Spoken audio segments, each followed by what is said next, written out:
नमस्कार, मैं रूपम Verma JRF qualified आप सभी का स्वागत करती हूँ हमारे यूट्यूब चैनल योगेश्वरम योग पे। जिन्होंने भी अभी तक हमारे चैनल को सब्सक्राइब नहीं किया है, वो कृपया सबसे पहले हमारे चैनल को सब्सक्राइब कर दें।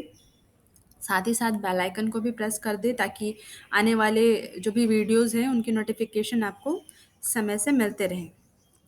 जैसा कि आप जानते हैं, लेकिन जो नहीं जानते हैं तो उसके लिए मैं बताना चाहूँगी कि यूट्यूब चैनल के माध्यम से तो हमारी यूजीसी नेट जेआरएफ की निःशुल्क सेवाएं आप तक पहुंच ही रही है, लेकिन इसके अलावा भी ज़ूम के माध्यम से हम निःशुल्क यूजीसी नेट जेआरएफ की ऑनलाइन क्लासेस भी प्रोवाइड करते हैं। एक बैच जो हमारा कंप्लीट हो चुका है, दूसरा बैच हमारा 20 जुलाई 2022 से शाम के 3 बजे से शुरू होने जा रहा है।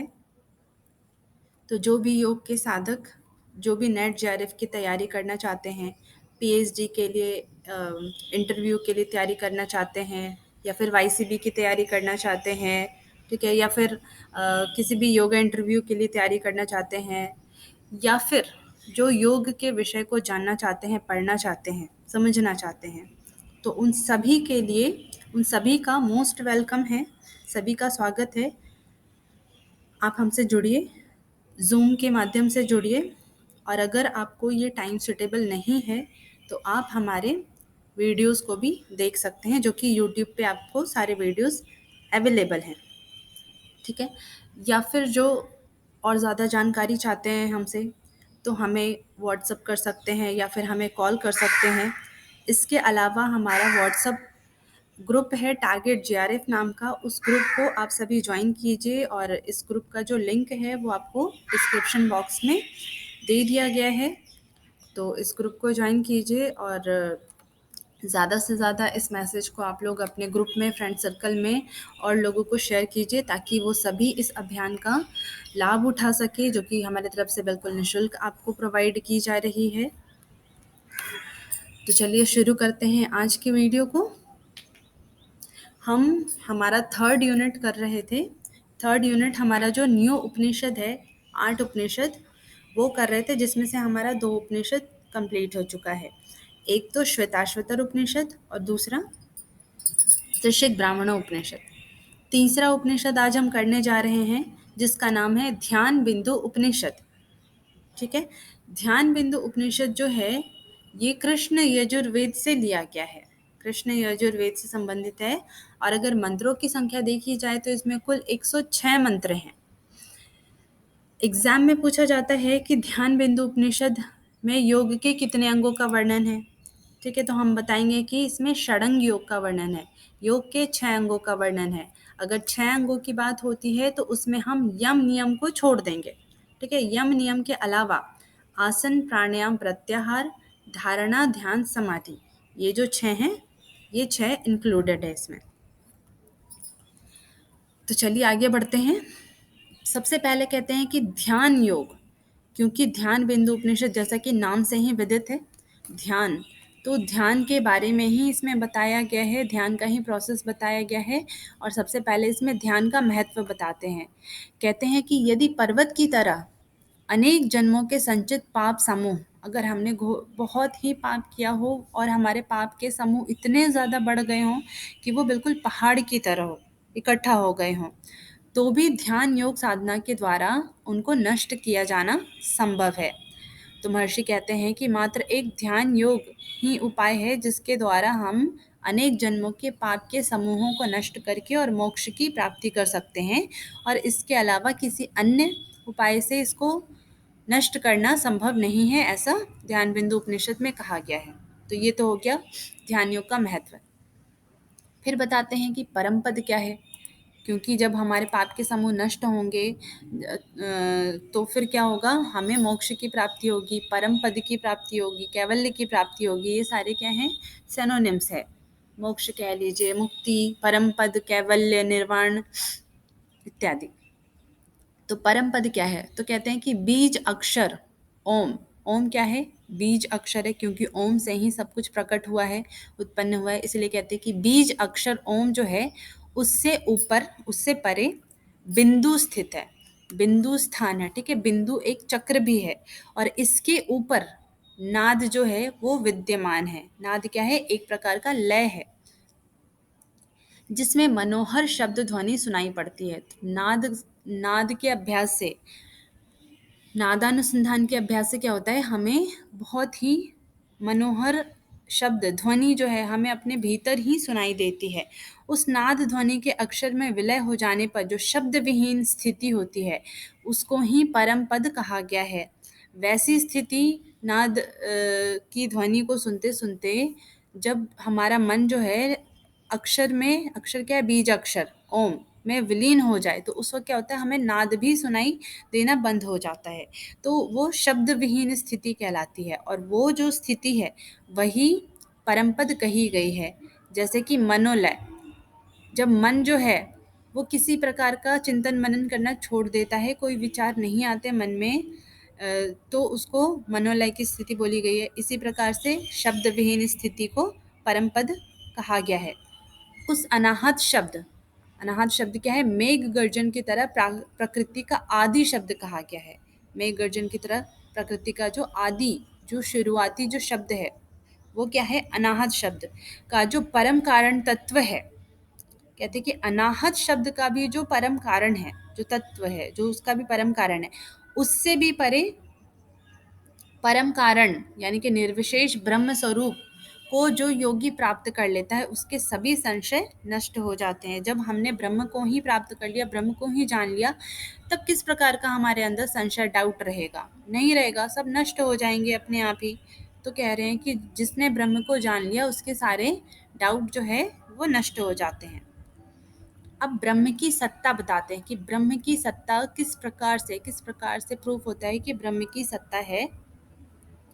तो उसके बारे में कहते हैं कि गेहूं आदि के बाल का अग्रभाग, गेहूं का बाल देखा होगा कितना पतला होता है, तो उसकी जो नोक है, उसके उसके नोक के भी अगर 1 लाख हिस्से करें, अगर 1 लाख हिस्सा कर दिया गेहूं के बाल के नोक का, तो उसका सूक्ष्म भाग, उसका जो सूक्ष्म यानी कि 1 लाखवां जो भाग होगा वो उसको हम कहेंगे जीव। जीव यानी जीवात्मा, ठीक है, प्राणी कहलाएगा। उनके पुनः अगर 1 लाख भाग करे, अब इस 1 लाख नो गेहूं के बाल का 1 लाख भाग किए, उसमें से एक पार्ट ले लो, अब उसका भी 1 लाख भाग कर दो, तो उस सूक्ष्मतर भाग को ईश्वर कहेंगे। ठीक है, उसके बाद जो भाग किए उसको ईश्वर कहा जाएगा। फिर उस हिस्से के भी अगर 50,000 हिस्से किए जाने पर भी जो शेष रहे, 50,000 हिस्सा कर दिया फिर भी जो बचे, जो शेष रहे, उसके भी क्षय हो जाने पर जो सूक्ष्म से भी अति सूक्ष्म बच जाता है, वही क्या है? विशुद्ध ब्रह्म है और वही ब्रह्म की सत्ता कही गई है। तो ब्रह्म क्या है? सूक्ष्म से सूक्ष्मतर है। तो ये एक प्रकार से एग्जाम्पल देकर के आपको बताया गया है कि ब्रह्म कितना सूक्ष्म है और इस प्रकार से सूक्ष्म रूप से ये पूरे ब्रह्मांड में, पूरे संसार में व्याप्त है। अब प्रणव का स्वरूप बताते हैं। तो कहते हैं कि ओमकार रूपी एक अक्षर ब्रह्म ही सभी मुमुक्षुओं का लक्ष्य है। अब अगर एग्जाम में पूछा जाता है कि मुमुक्षु का मतलब जो मोक्ष की इच्छा रखने वाले जो लोग हैं उनको मुमुक्षु कहते हैं। तो मुमुक्षुओं का लक्ष्य क्या है?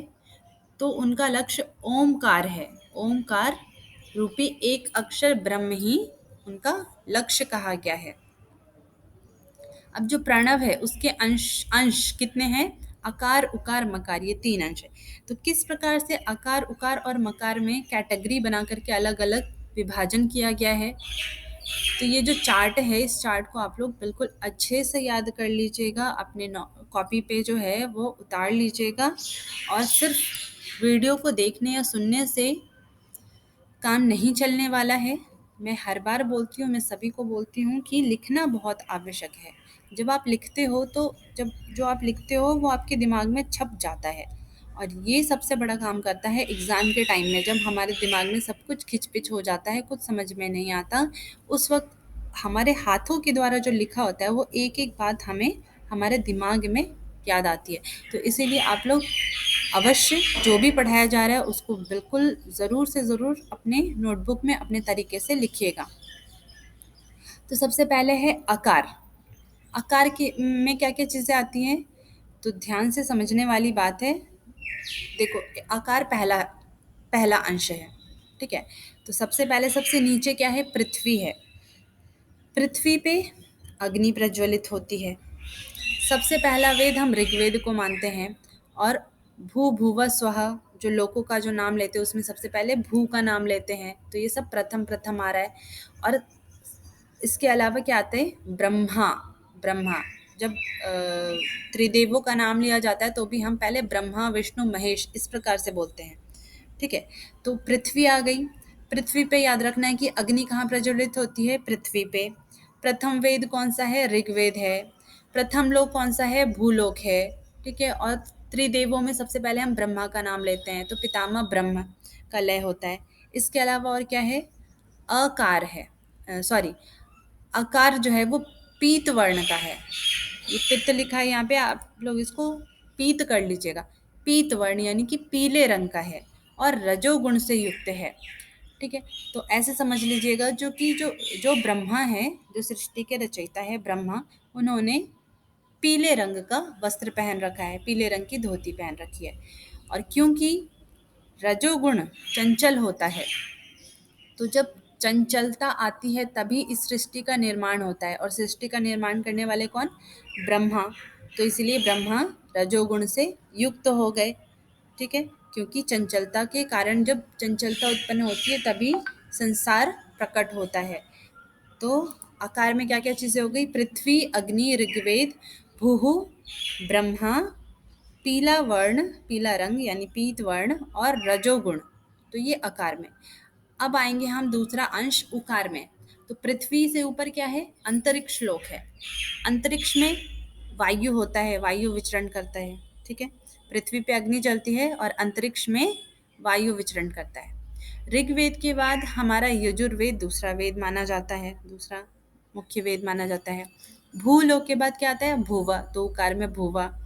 ब्रह्मा के बाद हम विष्णु का नाम लेते हैं तो उकार में विष्णु हो गए, विष्णु का लय। विष्णु को जनार्दन विष्णु बोला है। अब समझ लीजिए कि विष्णु ने श्वेत रंग की धोती पहनी है, श्वेत रंग का वस्त्र पहना है, तो इसका उकार का वर्ण कैसा हो गया? रंग कैसा हो गया? श्वेत।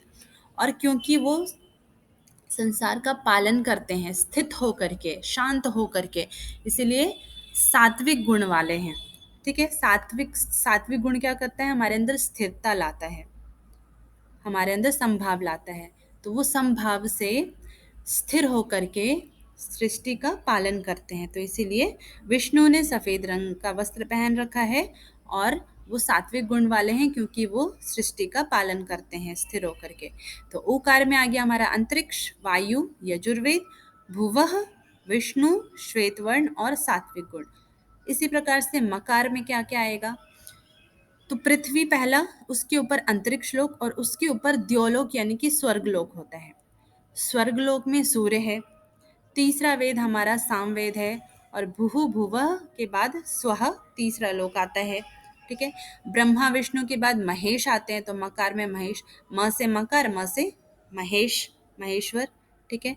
महेश उन्होंने कृष्ण वर्ण काले रंग का वस्त्र पहन रखा है, ठीक है? और तमोगुण से युक्त बोला गया है मकार वर्ण को। तो ये समझ लेना है कि तमोगुण क्या है? नश्वरता का प्रतीक है, संहार का, नष्ट का प्रतीक है। तो महेश जो है हमारे शिव, वो क्या करते हैं? संहार करते हैं। ब्रह्मा उत्पत्ति करते हैं, विष्णु पालन करते हैं और महेश संहार के देवता कहे जाते हैं।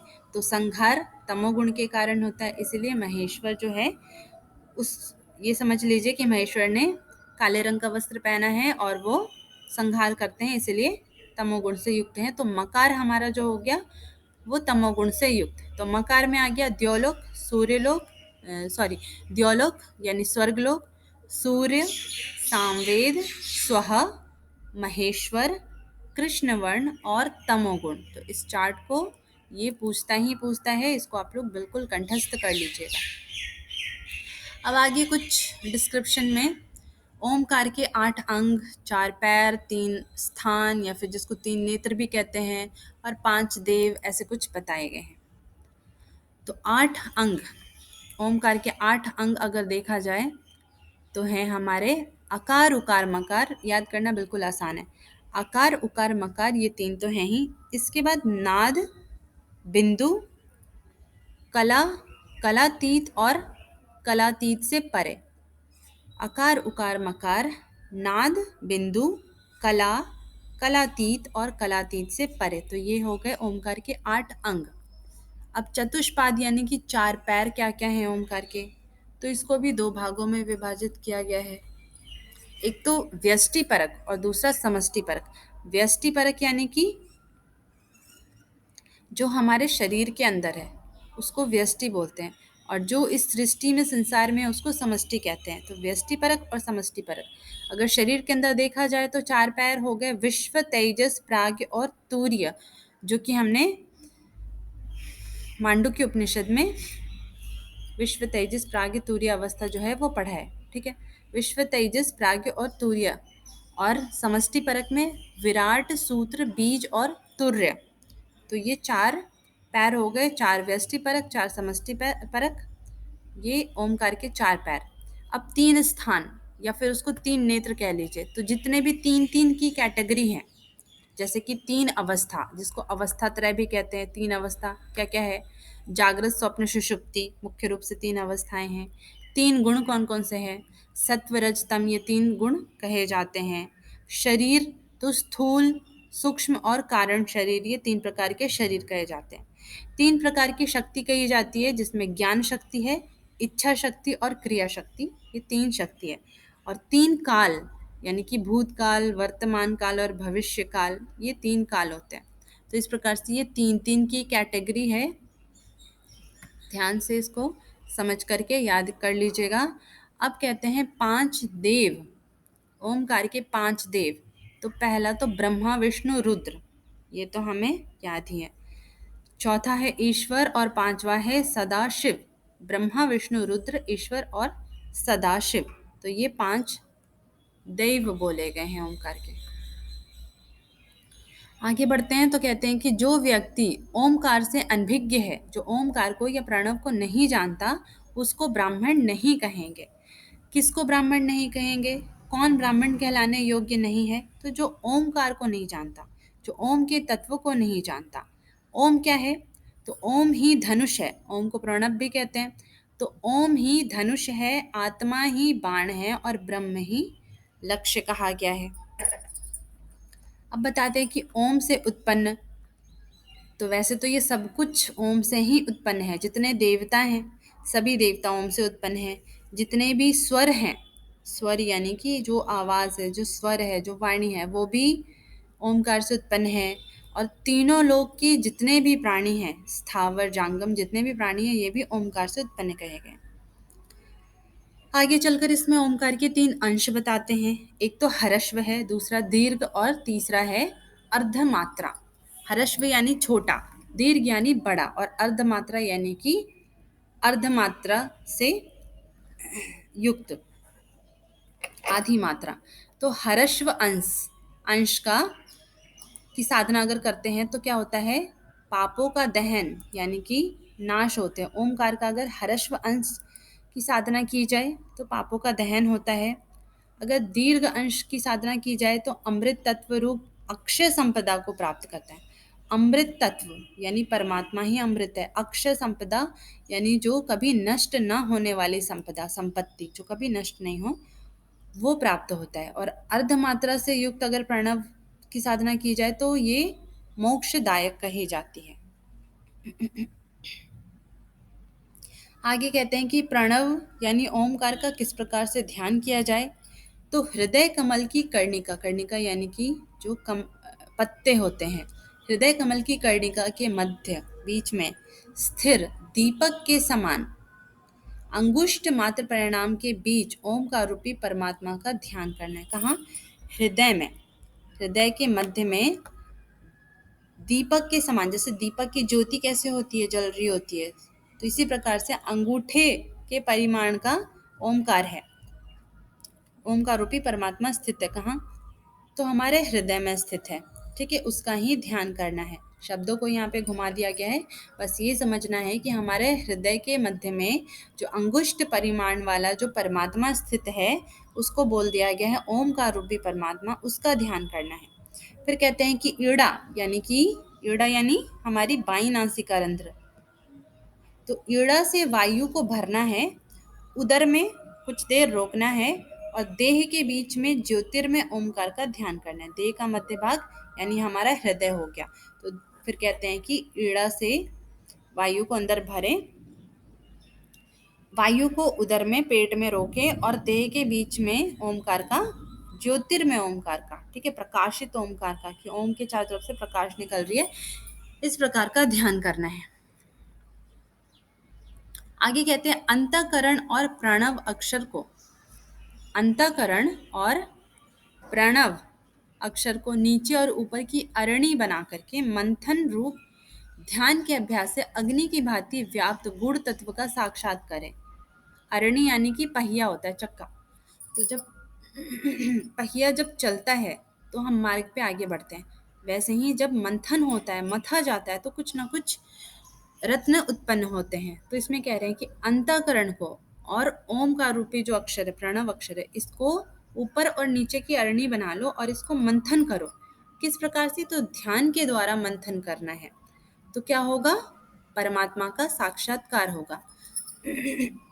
प्रणव ध्वनि का नाद सहित रेचक वायु के विलय हो जाने तक अपने सामर्थ्य अनुसार ध्यान करना है। प्रणव ध्वनि का नाद के सहित, नाद के साथ, जो अंदर जो आंतरिक ध्वनि उत्पन्न हो रही है उसके साथ रेचक वायु के विलय हो जाने तक, रेचन किया हुआ वायु भी जब समाप्त, विलय हो गया, तब तक, यानी कि श्वास को बाहर छोड़ करके, जब तक श्वास हम बाहर छोड़ रहे हैं, रोक रहे हैं, तब तक हमें अपने सामर्थ्य के अनुसार प्रणव का ध्यान करना है। जब तक नाद का भली प्रकार लय नहीं हो जाता, नाद भी जब तक ओमकार में लीन ना हो जाए, नाद रहित अवस्था ना हो जाए, तब तक ये अभ्यास करना है। आगे कहते हैं कि मनुष्य के अंतःकरण में विद्यमान प्रणव को हंसात्मक प्रणव कहा जाता है। जो हमारे अंदर, जो हमारे हृदय में जो ओमकार रूपी जो परमात्मा विद्यमान है, उसको क्या कहते हैं? हंसात्मक प्रणव। जो इसका दर्शन कर लेता है वो कृत यानी कृतार्थ हो जाता है, वो परिपूर्ण हो जाता है, आनंदित हो जाता है। ठीक है, अब आगे इसमें प्राणायाम के देवता बताए गए हैं। तो कहते हैं कि पूरक करते वक्त हमें ब्रह्मा का ध्यान करना चाहिए, कुंभक के समय विष्णु और रेचक के समय रुद्र। तो ये प्राणायाम के देवता बोले गए हैं कि पूरक के देवता कौन है? ब्रह्मा। कुंभक के देवता हैं विष्णु और रेचक के रुद्र देवता हैं। अब इसी प्रकार से ध्यान के देवता भी बताए गए हैं। तो इन दोनों में अंतर को ध्यान में रखना है कि ये प्राणायाम के देवता जो हैं वो ब्रह्मा विष्णु रुद्र यानी पूरक कुंभक रेचक, लेकिन ध्यान के देवता में थोड़ा सा अंतर है। पूरक में बोला है महाविष्णु बोला है, ठीक है।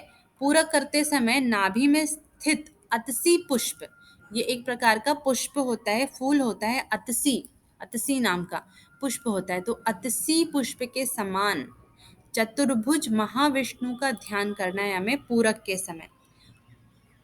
पहले क्या आया था? ब्रह्मा आया था। यहाँ पे प्राणायाम में पहले ब्रह्मा आया था, कुंभक में विष्णु, लेकिन यहाँ पे पूरक में विष्णु आया है और कुंभक में कहते हैं कि हृदय में कमलासन पर विराजमान लालिमामय और गौर वर्ण वाले, गौर यानी कि गोरे रंग वाले, लेकिन लालिमा युक्त, कुछ कुछ लाल रंग होगा उनमें।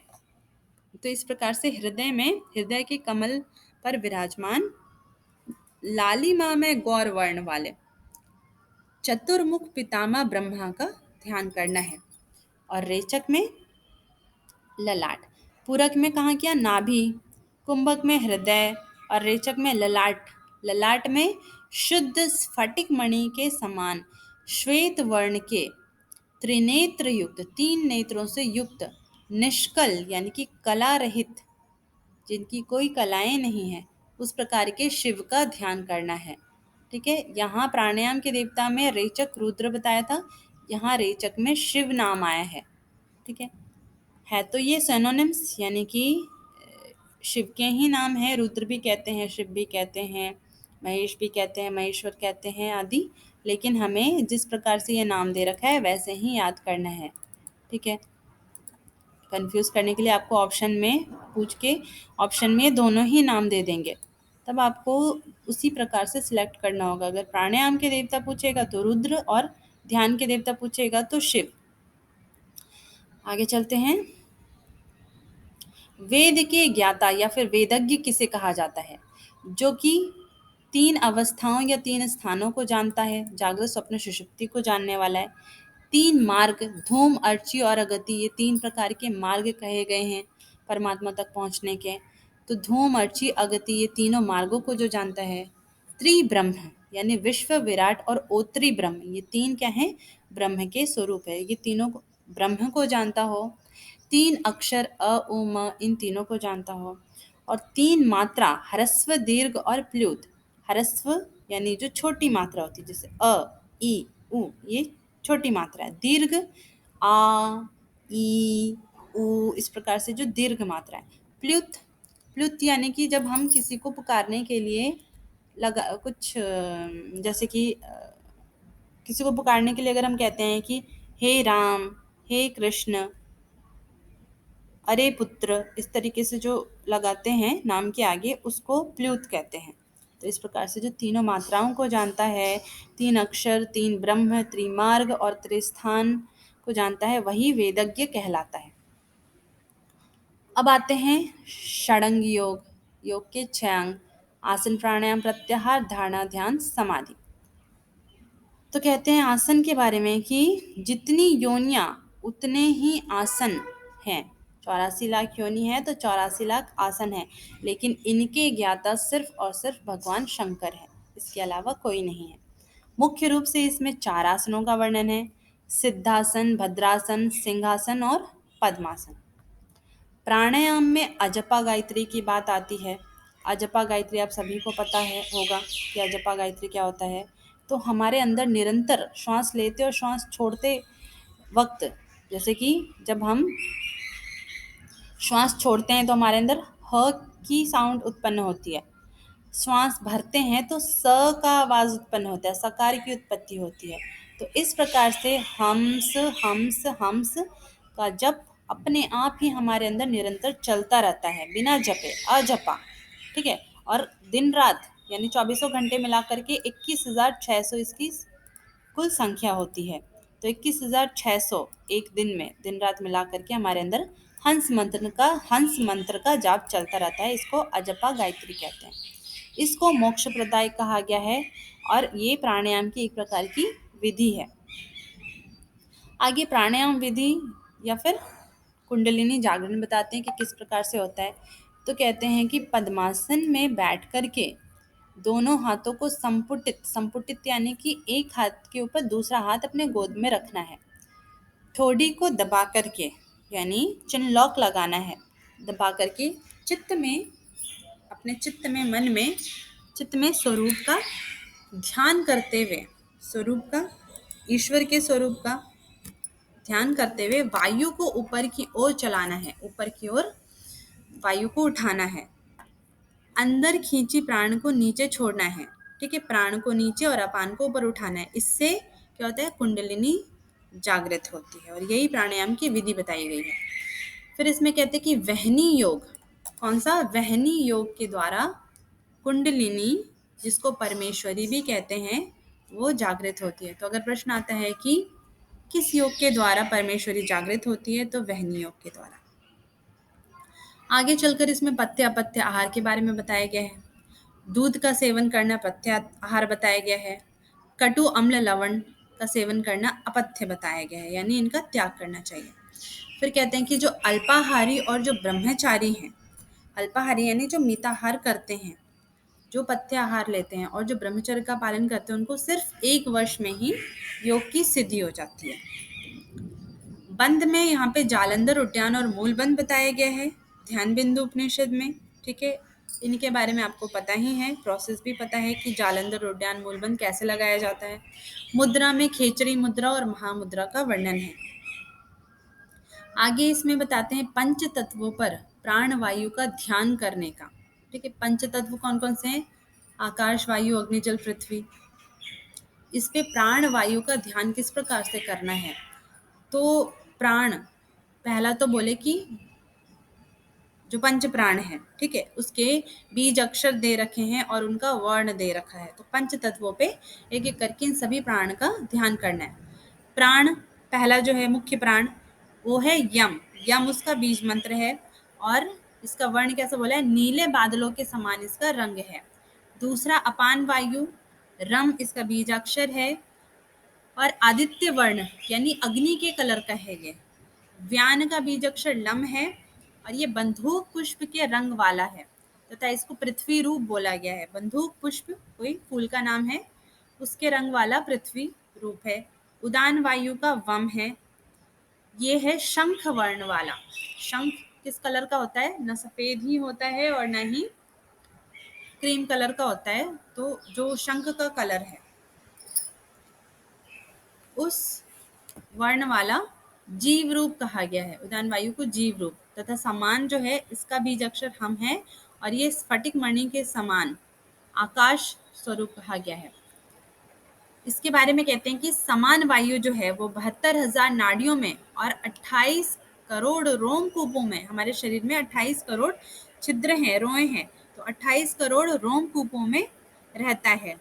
समान और प्राण जो है वो अलग नहीं है बल्कि एक ही कहा गया है क्योंकि सारे ही प्राण ही हैं। समान भी प्राण ही है, इसीलिए समान अलग नहीं है, ये भी प्राण ही है।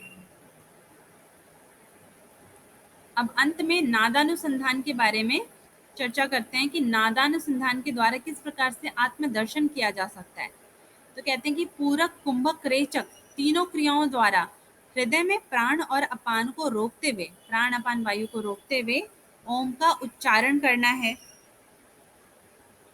फिर कंठ का संकोचन यानी जालंधर बंद, कंठ का संकोचन करके जालंधर बंद लगा करके फिर लिंग का संकोचन यानी मूल बंद लगाना है। फिर मूलाधार से सुषुम्ना नाड़ी का संकोचन करना है यानी कि सुषुम्ना नाड़ी को ऊपर की ओर उठाने की कोशिश करनी है। सुषुम्ना के आश्रित वीणा दंड से उठने वाला अमूर्तनाद सुनाई पड़ता है। कहाँ से? अमूर्तनाद सुषुम्ना के वीणा दंड से सुनाई पड़ता है। किस प्रकार का? जैसे शंख आदि का जो नाद होता है उसको अमूर्त नाद कहते हैं। आगे कहते हैं कि ब्रह्मरंध्र में धनुष के बीच शक्ति स्थित है। कहाँ? ब्रह्मरंध्र में, धनुष के यानी कोदंड के बीच में शक्ति स्थित है जहां मन को लय करना है, लय करके अपने आत्म स्वरूप का साक्षात करें। और बोलते हैं कि वहीं रत्नों से ज्योतिषमान नाद बिंदु महेश का स्थान कहा गया है। कहाँ? तो ब्रह्मरंध्र में धनुष के बीच, ठीक है, रत्नों से ज्योतिषमान नाद बिंदु महेश का स्थान है और इसका ज्ञाता पुरुष ही परम पद को प्राप्त कर सकता है। अंत में बताते हैं कंद का स्थान। तो कंद जो है, कंद के स्थान में, कंद क्या है? सभी नाड़ियों का उद्गम स्थान कंद को कहा जाता है। तो कंद के स्थान में 72,000 नाड़ियां हैं। 72,000 नाड़ियों में 72 नाड़ियों को प्रमुख बोला है इसमें। फिर 72 में 10 नाड़ियों को प्रमुख बोला है, 10 में 3 को और 3 में 1 यानी सुषुम्ना नाड़ी को सर्वश्रेष्ठ और मोक्ष का द्वार कहा गया है। तो आज हमारा यहाँ पर ये ध्यान बिंदु उपनिषद समाप्त होता है। तो इसको आप लोग अच्छे से नोट भी कर लेंगे, ठीक है, नोट बना लेंगे और जो भी अभी तक पढ़ाया जा रहा है उन सभी का आप लोग अच्छे से नोट प्रिपेयर करेंगे ताकि आपको एग्ज़ाम के लिए हेल्पफुल हो जाए। और ज़्यादा से ज़्यादा आप लोग हमारे साथ जुड़िए, हमारे ऑनलाइन क्लासेस से भी जुड़िए और अपने ग्रुप में भी इस मैसेज को फॉरवर्ड कीजिए। आज के इस वीडियो को लाइक, शेयर और सब्सक्राइब कीजिए। तो मिलते हैं अगले वीडियो में अगले उपनिषद के साथ। तब तक के लिए आप सभी का धन्यवाद।